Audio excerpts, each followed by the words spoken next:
Assalamualaikum warahmatullahi wabarakatuh. Sebelumnya, perkenalkan nama saya Dia Noviana dengan NIM 2307009 Politeknik Negeri Indramayu.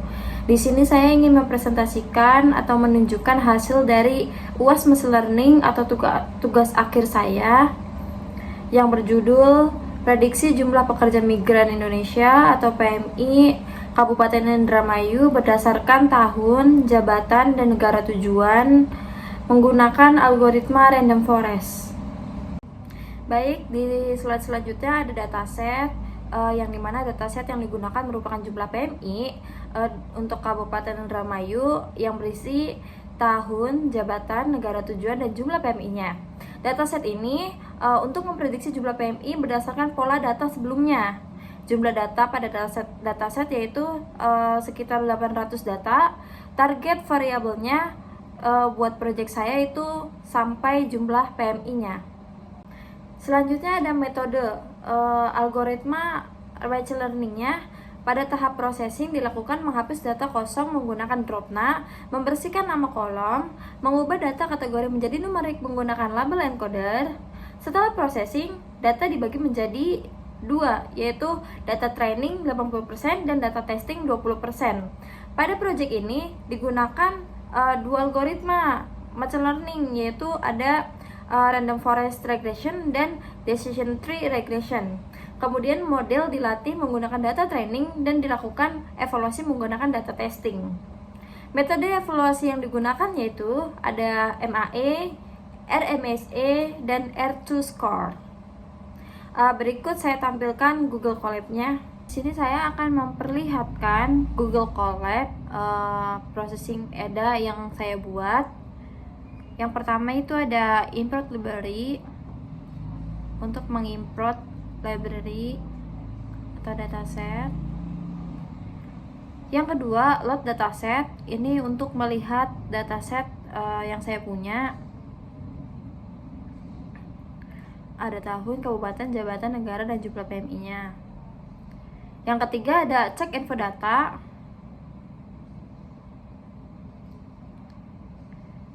Yang keempat itu ada handle missing value.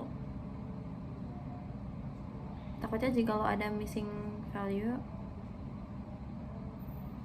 kita bisa menghandle dengan menggunakan DF atau DF drop. Nah ini. Yang kelimanya ada encoding data kategori seperti ini, yang sudah saya jelaskan tadi. Yang keenam ada filter dan target. Ini targetnya jumlah PMI-nya sendiri.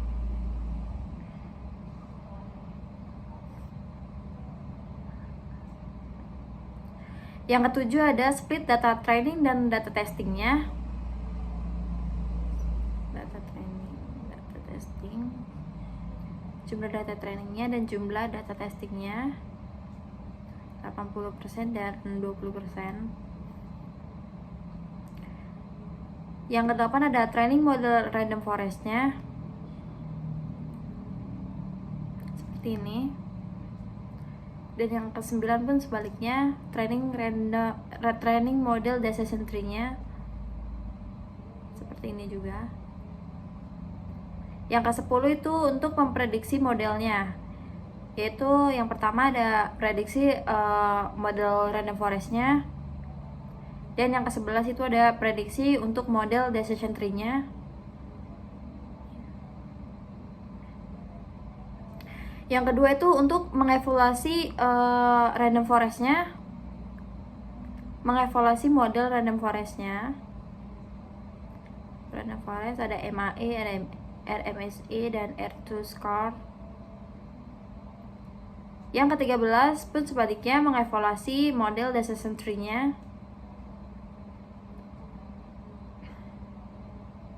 Yang ke-14 ada perbandingan modelnya. Itu perbandingan model decision tree dan random forest atau random forest dan decision tree, MAE-nya, RMSE-nya, R2 score-nya dibandingkan. Yang ke-15 ini untuk visualisasi perbandingan model. Hasilnya seperti ini untuk visualisasi perbandingan modelnya.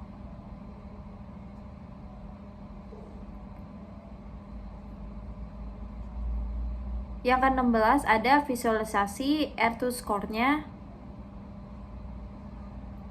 Seperti ini hasil visualisasi perbandingan R2 score-nya dari Random Forest dan Decision Tree. Oke, yang terakhir ada 17, yaitu contoh prediksi barunya seperti ini, dan targetnya hanya 514 sekian dari jumlah PMI-nya. Oke, begitu saja yang saya tampilkan untuk Google Colab ini. Selanjutnya ada pun evaluasi dari Colab yang tadi. Hasil evaluasinya menunjukkan bahwa model Forest lebih baik dibanding Decision Tree. Evaluasi model dilakukan menggunakan MEE untuk menghitung rata-rata errornya, NMSE untuk mengukur tingkat kesalahan prediksinya, dan R2 score untuk mengetahui tingkat akurasi modelnya. Dan tadi juga ada dua grafik. Yang pertama adalah grafik error perbandingan modelnya, dan yang kedua ada grafik perbandingan R2 score-nya. Berdasarkan hasil evaluasi, model terbaik adalah Random Forest karena memiliki nilai error lebih kecil dan performa prediksi yang lebih baik dibandingkan Decision Tree. Nah, baik, selanjutnya ada demonstrasi aplikasinya, yaitu implementasi website dari Streamlit. Di aplikasi ini, fitur aplikasinya tuh ada tampilan datasetnya, visualisasi datanya atau EDA, pemilihan algoritmanya, from input prediksi, dan hasil prediksi secara real time-nya. Ini ada link Colab-nya dan cara menjalankan Streamlit Run-nya, appy untuk foldernya, itu ada aksesnya. Oke, sebaiknya kita demonstrasi terlebih dahulu. Dan ini kita masuk ke demonstrasinya. Yang pertama kita buka visual code-nya, dan kita memiliki folder yang bernama appy. Jika kita sudah membuat dan mengatur semua kode-kodenya, kita pergi ke terminal untuk menjalankannya. New terminal.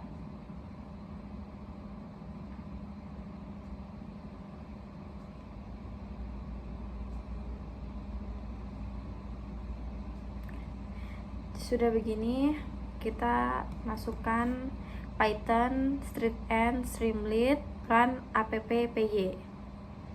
Kita enter. Oke. Di sini akan masuk ke tampilan webnya yang sudah saya buat. Itu yang pertama ada nama atau judul dari project saya, PM Indramayu, prediksi jumlah pekerja migran Indonesia PMI Kabupaten Indramayu berdasarkan tahun, jabatan, dan negara menggunakan algoritma Random Forest. Dan ini ada datasetnya. Datasetnya sampai tahun 2026 atau tahun terbaru ini.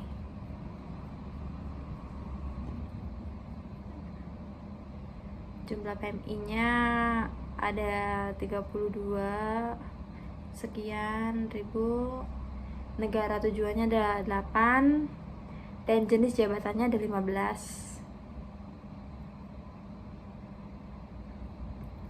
Ini untuk EDA-nya sendiri, exploratory data analisisnya, yaitu ada tren PMI per tahunnya, grafik trennya, dan yang kedua ada tren, grafik negara tujuannya,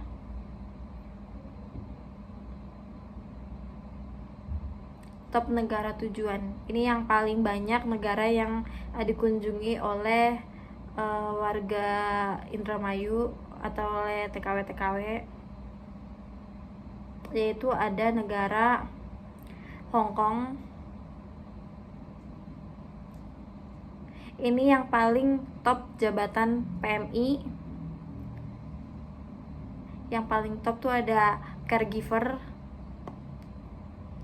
untuk jabatannya.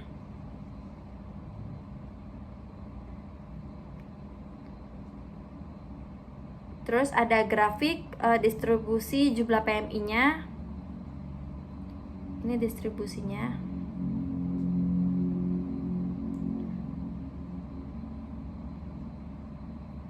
Dan ini evaluasi modelnya. MAE-nya 221, RMSE-nya 258, dan R2 score-nya -0. Dan di sini juga ada grafik aktual versus prediksinya. Ini aktual yang biru dan prediksinya yang oranye.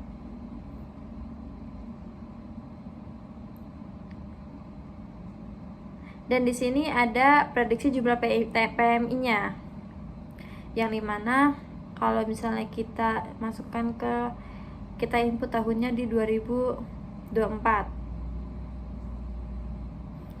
Terus kita pilih jabatannya di misalnya driver cooking aja. Kita masuknya ke cook atau memasak. Di negara Taiwan. Biasanya banyak ya yang TKW dari Indramayu itu masuk ke Taiwan. Oke, kita prediksi sekarang. Kita lihat jumlah secara real time-nya. Tuh, prediksi jumlah PMI tahun 2024 ada 471 orang.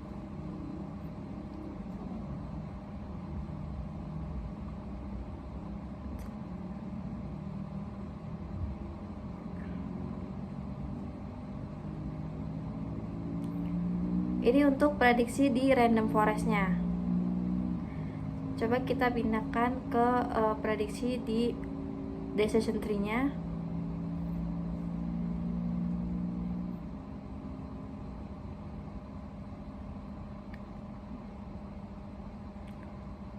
Sama aja. Untuk dipilih modelnya decision tree, kita prediksi. Untuk di model decision tree ini, untuk prediksi jumlah PMI-nya yaitu ada 666 orang. Berbanding yang tadi yang di random forest.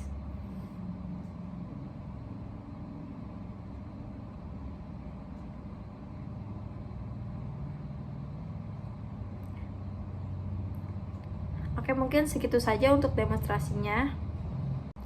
Oke, baik, pada tahap ini saya akan memberikan kesimpulannya dari apa yang tadi saya paparkan. Berdasarkan hasil proyek yang telah dibuat, machine learning dapat digunakan untuk membantu memprediksi jumlah PMI Kabupaten Indramayu berdasarkan tahun, jabatan, dan negara tujuan. Sistem ini bermanfaat untuk mendukung smart city, khususnya di smart governance, karena membantu pengambilan keputusan berbasis data. Kendala yang saya hadapi dalam pengerjaan proyek ini yaitu di EDA-nya atau di processing datanya, menyesuaikan nama kolom dataset serta instalasi library pada Streamlit-nya. Untuk pengembangan kedepannya, sistem yang dapat ditambahkan itu dataset yang lebih besar dan terbaru di 2000 mendatang. Algoritma yang lebih kompleks dan prediksi berbasis real time-nya, deploy aplikasi secara online agar dapat diakses masyarakat secara luas. Baik, mungkin itu saja yang dapat saya presentasikan. Kurang lebihnya mohon maaf. Wassalamualaikum warahmatullahi wabarakatuh.